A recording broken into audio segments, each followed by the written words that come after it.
guys, it's your girl T. So I want to come on here and do a quick recap of Empire episode 2. So I got a chance to watch it the other day, and I'm gonna just keep it real with y'all. I was not feeling the second episode as much as the first one.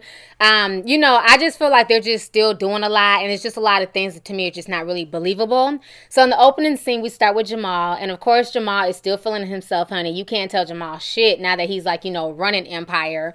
So in the opening scene, he's singing, and he's being interviewed by Sharon Carpenter. So once again, we have another celebrity being brought onto the show. We all know Sharon Carpenter. She worked for BT for several years, and she has a show on Empire called Spilling the Tea. Now, I find that really funny that the real world is not taking a lot of internet words like tea and stuff like that. If folks ain't sipping tea, they're damn sure spilling it. So anyway, she's interviewing Jamal, and then Miss Cookie comes out of nowhere and basically breaks up the interview. She feels like she needs to talk to Jamal ASAP. So they go in the back and talk, and she's basically telling Jamal, you know what, don't be mad at Hakeem. That's your little brother. He had nothing to do with the hostile takeover. Let him get his album. That's all he has is his music. And Jamal saying, well, you know what, I don't know, because I was following Hakeem to even be, involved in any of this mess, and I need to talk to Lucious. So then Cookie's like, you know what, I'm not going to go back and forth with you, Jamal. Just really think about it. So then as she's getting ready to go, as the elevator's getting ready to close in Jamal's face, she lets Jamal know that her, Andre, and Hakeem have decided to start their own record company. So in the next scene, we have Lucious, and basically Lucious is in jail, and he's hanging with his killer crew.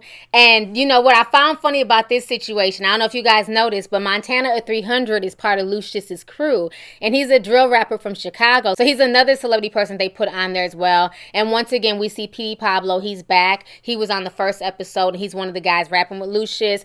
I was just not feeling the whole rap thing with Lucious. Like, he just sounds old. He looks old. He just does not come off to me as a rapper. I think he needs to leave the whole rapping thing to Hakeem. It just looked like a bunch of old men in prison just rapping and stuff because they had nothing else better to do. And then also, Lucious is no longer allowed to have his medicine, so he's getting sicker and sicker. So while they're rapping, he starts coughing, he starts wheezing, he looks like he's about to pass out. So then out of nowhere, this crazy CEO comes walking up, and the CEO is none other than Ludacris. And Ludacris played the hell out this role. He was a straight up asshole. He was not going to let Lucious get his way. He didn't care who Lucious was or who Lucious knew. He was going to basically make Lucious conform to his rules. He was not going to allow Lucious to come into the prison and think that he was running anything. So he checked all the rappers. He made P.D. Pablo go to the hole. He made Lucious get off the table, and then he threw away the little newspaper. I fell out when Ludacris came into the scene because he basically put everybody in check in 1.5 seconds. So in the next scene, we have Hakeem, and I guess Hakeem thinks he's Matthew Knowles. He's trying to put together a bootleg-ass Destiny's Child. He wants a Latina female, a black female, and a white girl, and he wants to call them Rainbow Sensation, Rainbow Coalition, Rainbow somebody, but nobody is feeling the name. Anika doesn't like the name, and neither does Cookie. And then the funniest part of this whole little scene is that Cookie and Anika get into it, and Cookie's basically calling out Anika for being a hoe and sleeping with Lucious and sleeping with Hakeem, and then Anika bites right back and says, well, you know what, I'm sorry that we all can't sell, street pharmaceuticals like you, Cookie. And so once again, they're letting us know the power dynamic between Anika and Cookie, that Cookie's not feeling Anika, and she doesn't want Anika to have anything to do with this. But Hakeem and Andre still want Anika involved because of her marketing expertise. So it's going to be really funny to see if they end up keeping Anika on board, if Anika goes off and does her own thing, because it just doesn't seem like her and Cookie are ever going to mesh together well. So in the next thing, we have Jamal, and Jamal is going to go meet up with Lucious. And so while Jamal is sitting there meeting up with Lucious, all of a sudden there's this dude in this purple suit, and he goes by the name Thirsty Rollins. And we all remember Thirsty Rollins. He played Bubbles in The Wire. So it was just crazy to see him on Empire. And basically, he can get the hookup on anything. He's telling Lucious that, he needs to put him on as his lawyer. He can get the work done. He can get Lucious out of there. And the CEOs are yelling at him to stop basically, communicating with Jamal and Lucious and focus on his own visit. He ends up dropping his card with Jamal, and he tells Jamal that he wants him to call him. Now, Jamal is visiting Lucious because he wants Lucious to think about letting Hakeem get his music back. Now they're thinking that Hakeem's going to come back with him. Lucious says that basically Jamal needs to do anything in his power to get Hakeem to come back to Empire. So the next thing, we have Tiana, and Tiana's singing this really upbeat, tempo song, and I really like it, but I'm not understanding what the hell Tiana got on. She has on like this whole flesh tone outfit with some black draws, and I'm just like, really, Tiana? She was doing way too much in that scene. But Hakeem has a nerve to ask Tiana to go from being a solo artist to being in a girl group, and Tiana's like, hell nah, I would never be in a girl group. This is about me. I'm a solo artist. So being that Hakeem was coming at her like that, she's ready to quit the whole situation. She did not want to go with Cookie, but then Cookie comes in on time and basically talks to Tiana and talks her into staying with their new label. So in the next scene, basically, Thirsty, the lawyer that Jamal and that Jamal and Lucious met in the other scene. He ends up getting Lucious his medication, and then not only that, he ends up sneaking in all this DJ equipment so that way Lucious can record a track. This whole situation was just so fake to me because, first of all, you know, it's obvious that some of the CEOs are corrupted. How the hell were they able to, you know, basically sneak in a whole recording session? They had all the props and everything else. Lucious is in there rapping, PD Pablo, Montana 300. They're all in this broom closet rapping together. The CEO tells them they have an hour, and just as they're finishing wrapping up the song, here comes Ludacris and everybody to break it up. So Ludacris goes off. He throws them all in the hole. He takes the MacBook with him. And then the next scene, basically, we see Ludacris and Lucious. They're having a discussion, and Lucious is basically warning Ludacris, like, I'm not that dude for you to mess with. You know what I'm saying? You need to know which side you're on. And Ludacris is saying that he refuses to be corrupted and that he doesn't care who Lucious knows. He's not going to, you know, risk his job for anybody.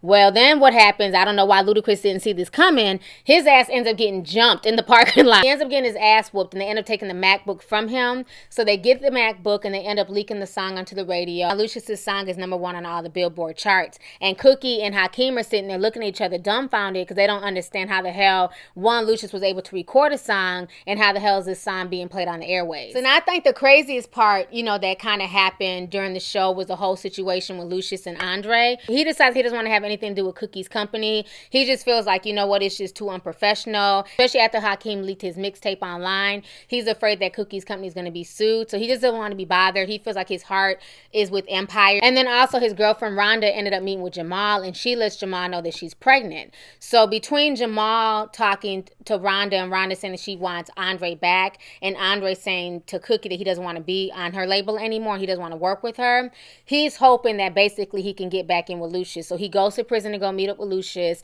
and he basically asks Lucious, you know, can he come back? And Lucious asks him, you know, has God forgiven you? And Andre is like, well, yeah. And he's like, well, I'm glad God has forgiven you, but I haven't for that hostile takeover. Lucious gets up and walks away. You can tell that Andre is just straight up heartbroken.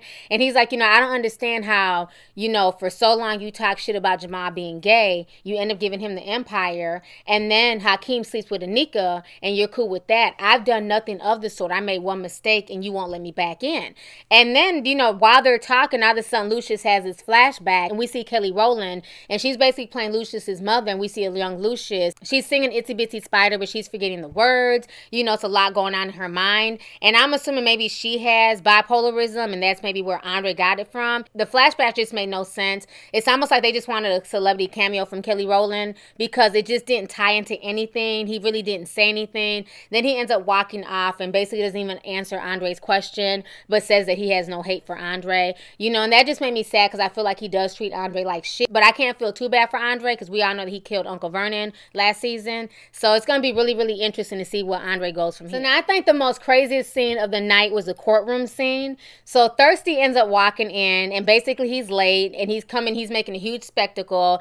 The black lawyer, she's upset because she's ready to have Lucious prosecuted. She wants him in trouble for everything that he's done. And so Thirsty comes up there with this envelope, and he's saying that he has new evidence, and he gives it to the judge. And when the judge opens up the evidence, it's pictures of him in all types of sexual positions with sex toys in his mouth. And, you know, it's just like really, really crazy, disturbing pictures that would just embarrass the judge if this got out. So once the judge sees this, he automatically throws the case out. Lucious basically walks, and he's not going to be charged with anything. He gets out on bail. And now Cookie and Hakeem have to deal with the fact that Lucious is going to be back on the streets. So like I said, this episode to me was interesting, but I felt like it was just way too far-fetched. It just doesn't come off as realistic to me, and I'm just tired of all these celebrity cameos. Now, like I said before, Ludacris to me did a really, really good job, but everybody else, they were just okay. Hopefully it starts to pick up and it gets a little bit better, but the whole him rapping in the broom closet and the CEO sneaking him all that musical equipment, that's just not realistic to me.